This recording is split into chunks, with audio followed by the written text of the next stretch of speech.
CM2, correction de l'atelier de lecture.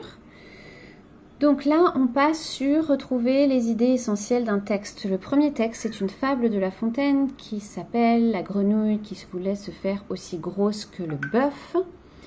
Ça n'est pas une fable très facile, donc nous allons la lire ensemble et essayer de la comprendre. Une grenouille vit un bœuf qui lui sembla de belle taille.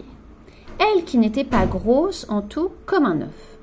Envieuse, s'étend et s'enfle et se travaille pour égaler l'animal en grosseur, disant « Regardez bien, ma sœur, est-ce assez, dites-moi, n'y suis-je point encore ?»« Nenni. »« M'y voici donc ?»« Point du tout. »« M'y voilà ?»« Vous n'en approchez point. » La chétive pécore s'enfla si bien qu'elle creva. Le monde est plein de gens qui ne sont plus sages. Tout bourgeois veut bâtir comme les grands seigneurs, tout petit prince a des ambassadeurs, tout marquis veut avoir des pages. Alors, donc cette fable, elle porte sur une grenouille qui veut devenir aussi grosse qu'un bœuf et qui enfle, ça veut dire donc qui gonfle, elle se fait gonfler jusqu'à ce qu'elle explose, elle creva. Et donc, on a cette petite morale à la fin. Le monde est plein de gens qui ne sont plus sages. Tout bourgeois veut bâtir comme des grands seigneurs. Donc, tout bourgeois, on a vu la notion de bourgeois quand on a fait la Révolution française. Ils veulent tous devenir seigneurs.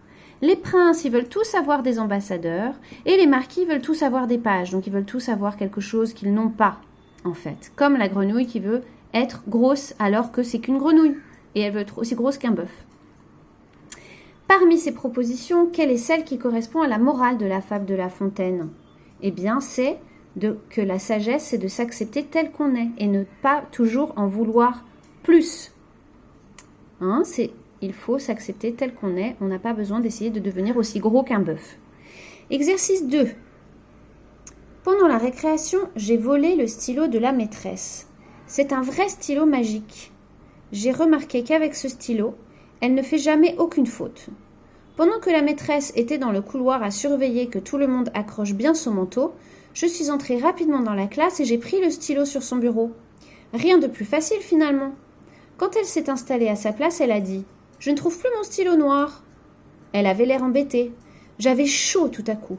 Je devais être tout rouge. Des gouttes de sueur ont commencé à me dégouliner partout. Ma respiration s'est arrêtée. Et j'avais surtout le cœur qui battait fort. Donc, cette histoire, elle parle d'un petit garçon qui a volé le stylo de sa maîtresse. Comment se sent-il à la fin du texte? Est-ce qu'il est joyeux, triste? Est-ce qu'il a peur? Est-ce qu'il est étonné? Est-ce qu'il a de la colère? Il a peur, il est en train de réaliser ce qu'il a fait. Il transpire, il devient tout rouge. Il a peur que la maîtresse se rende compte que c'est lui et peut-être même qu'il a honte. La honte n'est pas là, mais peut-être qu'il commence à avoir honte. Voilà, c'était les 2 seuls exercices pour cette semaine. La semaine prochaine, vous aurez une feuille de plus.